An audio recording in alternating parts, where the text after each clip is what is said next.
Alors on se retrouve aujourd'hui dans cette vidéo. Alors aujourd'hui je me suis mis dans un endroit un petit peu sur une sorte d'esplanade en plein milieu d'Hongdae. Alors ça vient, je suis vraiment perché comme ça, il y a tous les gens qui passent qui me voient, c'est assez sympa.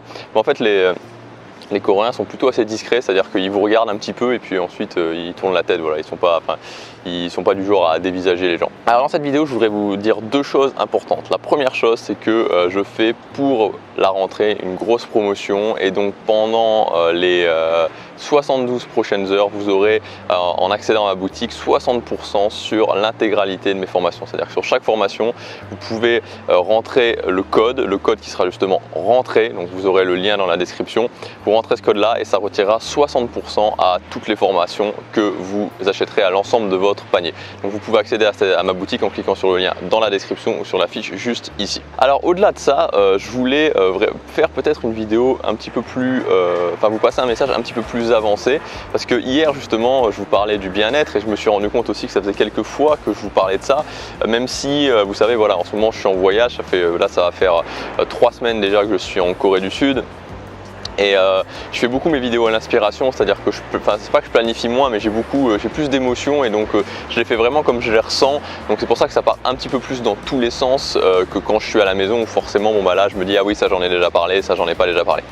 Et voilà, et là je voudrais vous donner vraiment plusieurs conseils dans cette vidéo, vraiment un message important pour moi, avec des conseils qui sont un petit peu plus avancés, il va peut-être vous falloir, ça va être bien d'entendre ces conseils, de comprendre ces conseils et ensuite de prendre du temps vraiment pour les appliquer. Donc je vais essayer d'être assez rapide pour que cette vidéo ne dure pas non plus des heures. Le premier conseil qui pour moi est très important et que j'essaie vraiment d'appliquer, même si c'est pas toujours facile, c'est d'être prêt à vivre le pire. Être prêt à vivre le pire, ça veut dire quoi?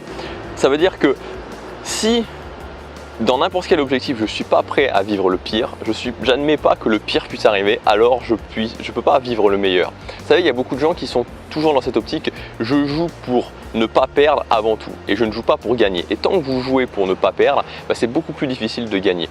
Et l'idée qu'il faut comprendre, c'est que, comme je vous disais, peu importe votre objectif, à partir du moment où vous êtes prêt à ce que le pire arrive, alors le meilleur peut arriver. Si vous voulez monter votre business en ligne et qu'à un moment donné vous n'êtes pas prêt à lâcher votre job ou vous n'êtes pas prêt à ce qu'à un moment donné votre business coule, alors vous ne pourrez jamais avoir un business qui va, en tout cas ce sera beaucoup plus difficile d'avoir un business qui va exploser. Un exemple peut-être un petit peu plus concret, c'est que si vous êtes dans une relation de couple, si à un moment donné vous êtes dans une relation de couple et que ça ne fonctionne pas, tant que vous ne serez pas prêt à être seul et à lâcher votre relation de couple, vous ne pourrez pas vous ouvrir au fait que vous ayez une nouvelle relation de couple épanouie. Donc c'est très très important et c'est une notion qui est un petit peu avancée vraiment, et c'est une notion qu'on peut comprendre mais qui est plus difficile à mettre en application. J'essaie vraiment de la mettre en application, même si c'est pas toujours évident, de comprendre que si je suis prêt à vivre le pire, si j'admets que le pire puisse arriver et je suis prêt à le vivre, alors paradoxalement le meilleur va pouvoir arriver et je vais pouvoir vivre le meilleur. Deuxième conseil, c'est d'aimer les problèmes. Alors oui, je sais que c'est pas ça aussi, c'est quelque chose d'un petit peu plus avancé, mais d'aimer les problèmes, d'aimer le fait d'avoir des problèmes. Pourquoi? Le premier point, c'est que quand vous n'avez pas de problème, finalement il ne se passe rien dans votre vie. Si vous êtes toujours dans une stratégie d'évitement des problèmes, il ne va rien se passer dans votre vie et vous êtes toujours en train de stagner, parce que les problèmes vous permettent de passer au niveau supérieur. Donc tant que dans votre tête vous vous dites ok, je veux éviter les problèmes, non je fais pas ça parce qu'il risque d'avoir des problèmes, non je fais pas ça parce qu'il risque des problèmes, ou non je fais pas ce choix là parce qu'il risque d'avoir des problèmes, c'est bien, vous n'allez pas avoir de problème, c'est vrai, ça va être plus tranquille, mais vous allez du coup stagner, vous allez du coup être dans ce sentiment de frustration et de ce sentiment où vous n'avancez pas. Donc c'est en ça que les problèmes sont intéressants. Et la deuxième chose qui est bien avec les problèmes, qui est bien, je ne sais pas si c'est bien, mais en tout cas qui est intéressant de noter avec les problèmes, c'est que c'est une opportunité. On peut toujours voir dans tout problème, on peut le voir soit du côté pile, soit du côté face, soit du côté positif, soit du côté négatif. Le côté négatif, c'est un problème, j'ai pas envie de le vivre, ça me sort de mes habitudes, ça me sort de ma zone de confort. Mais le côté positif, c'est ok, en quoi il y a une opportunité, en quoi il y a une opportunité que je me dépasse, en quoi il y a une opportunité de passer au niveau supérieur, en quoi ça peut me permettre de faire vraiment un bond en avant dans ma vie. Donc apprenez. Et c'est pas facile, c'est un petit peu avancé comme je vous disais, apprenez vraiment à aimer les problèmes. Les problèmes c'est une opportunité et plus vous avez de problèmes, plus vous créez de nouveaux problèmes et plus vous apprenez à résoudre des problèmes et plus vous allez pouvoir avancer. Troisièmement, c'est d'apprendre à diviser. Alors ça aussi, je vous en ai quelques fois parlé, mais c'est pas de raisonner sur l'ensemble des gens, mais de raisonner sur 50% des gens. Moi, c'est quelque chose qui m'a beaucoup posé de problème, notamment dans mes relations sociales, notamment quand j'avais beaucoup de mal avec les relations sociales et que j'étais dans une phase où j'étais dans une phase séduction tout simplement. Le problème, c'est que quand j'abordais des filles, je me sentais extrêmement mal parce que j'avais l'impression que si je plaisais pas à certaines filles, c'était un drame personnel. C'était parce qu'il y avait quelque chose qui n'allait pas avec moi. Alors qu'en fait, l'idée, c'est de comprendre que plutôt que de raisonner dans 100% des gens, ou 100% des filles dans mon cas, de raisonner simplement dans 50, en se disant qu'il y a toute une partie auquel je ne vais pas plaire et c'est très bien parce qu'elles ne me conviennent pas et toute une partie auquel je vais potentiellement plaire. Et on peut faire ce raisonnement dans n'importe quelle situation et ça enlève beaucoup de stress, ça enlève beaucoup de pression et ça permet d'être plus soi-même. Et vu qu'on est plus soi-même, on s'attire les meilleures personnes, on s'attire les personnes qui sont vraiment faites pour nous. Donc d'être OK avec le fait de diviser et de comprendre que c'est bien de diviser et c'est bien de comprendre que dès le départ, peu importe votre objectif, peu importe ce que vous allez dire, que ce soit une chaîne YouTube, que ce soit n'importe quoi, il y a 50% des gens qui ne vont pas être d'accord avec vous, qui ne vont pas vous apprécier, qui ne vont pas vraiment être compatibles avec vous.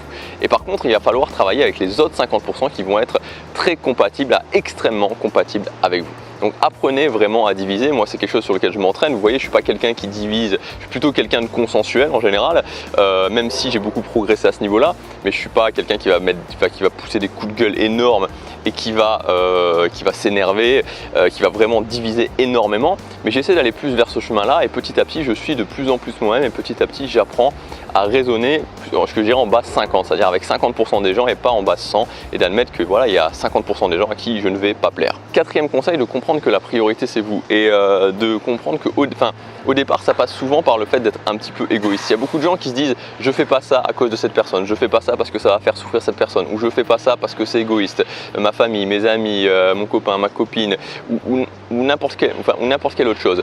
Et finalement tout ça honnêtement c'est plus des excuses, et même si ça part d'un bon sentiment, honnêtement, même si ça part d'un bon sentiment, au départ, enfin même pas au départ, c'est que je pense que le meilleur moyen vraiment d'aider les autres, le meilleur moyen de faire que les autres se sentent bien, c'est vous d'atteindre ce qui est important pour vous, vous d'arriver à vos objectifs. Et pour ça, il faut être quelque part un petit peu égoïste. Il faut que vous investissiez vraiment du temps, de l'argent, de l'énergie sur ce qui est important pour vous, sur ce que vous voulez vraiment vous et pas sur ce que veulent les autres pour vous. Et c'est important de comprendre ça. Et souvent, quand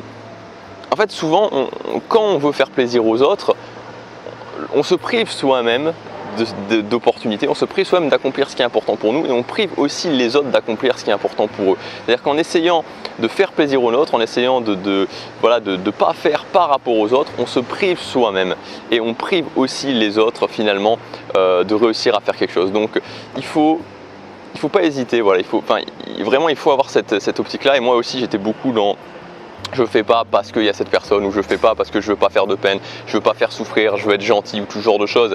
Mais non, parce qu'au final vous n'êtes pas gentil, parce qu'au final vous faites encore plus souffrir, parce qu'au final ça n'aide personne. Donc soyez en tout cas pendant un certain temps, jusqu'à passer un certain niveau, soyez égoïste et mettez vraiment le maximum sur vous, le maximum de temps, d'énergie, d'argent, vraiment faites de vous-même une priorité. Faites de vous-même une priorité et c'est comme ça qu'au final vous allez vraiment vous aider, vous allez accomplir ce qui est important pour vous et vous allez aussi aider les autres. Voilà pour cette vidéo, donc c'était quelques conseils vraiment pêle-mêle, des conseils un petit peu avancés et que j'ai noté, qui me semblaient vraiment important de vous rappeler en cette rentrée. C'est pas des choses qui vont s'appliquer comme ça en un claquement de doigts, mais en tout cas voilà, c'est vraiment, pour moi en tout cas, je pense que c'est des conseils qui valent de l'or et c'est des conseils qu'il faut petit à petit intégrer dans sa vie. Comme je vous le disais en début de vidéo, il y a jusque après-demain, il y a moins 60% sur l'ensemble de mes formations. Donc sur une sélection de formations, vous avez moins 60%.